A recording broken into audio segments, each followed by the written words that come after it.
तरीन वीडियोस के लिए हमारा YouTube चैनल सब्सक्राइब करके बेल आइकन प्रेस करिए ताकि आपको मिले हर अपडेट सबसे पहले। वजीर खारजा शाह महमूद कुरैशी और चीन के वजीर खारजा वांग यी के दरमियान टेलीफोनिक राबता हुआ।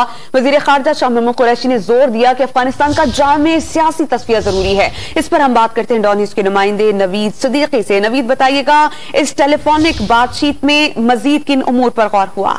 जी, अफगानिस्तान में तालिबान के कंट्रोल के बाद उसके बाद बदलती हुई सूरत हाल पर तबादला ख्याल के लिए दोनों वज़ीर ख़ारजा ने रब्ता किया है।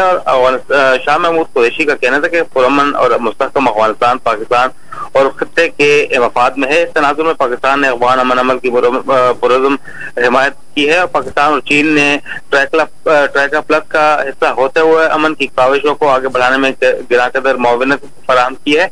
और वज़ीर ख़ारजा ने अफगानिस्तान की सूरत-ए-हाल और आइंदा अमल के हवाले से वज़ीर-ए-आज़म इमरान खान की ज़ेर-ए-सदारत मुनक़्क़िदा कौमी सलामती कमेटी के इजलास की बातचीत जो है वो चीनी हममंसब को इस बारे में आगाह किया है। मौजूदा सूरत-ए-हाल में निहायत जरूरी है कि अफगान अवाम उनके हुकूक का तहफ़्फ़ुज़ यकीनी बनाया जाए। ये कहना है शाह महमूद कुरैशी का। वज़ीर ख़ारजा ने पाकिस्तान और चीनी आहनी बरादरी और स्ट्रेटेजिक शराकतदारी को अहम करार दिया है अफगानिस्तान की सूरत-ए-हाल के ऊपर।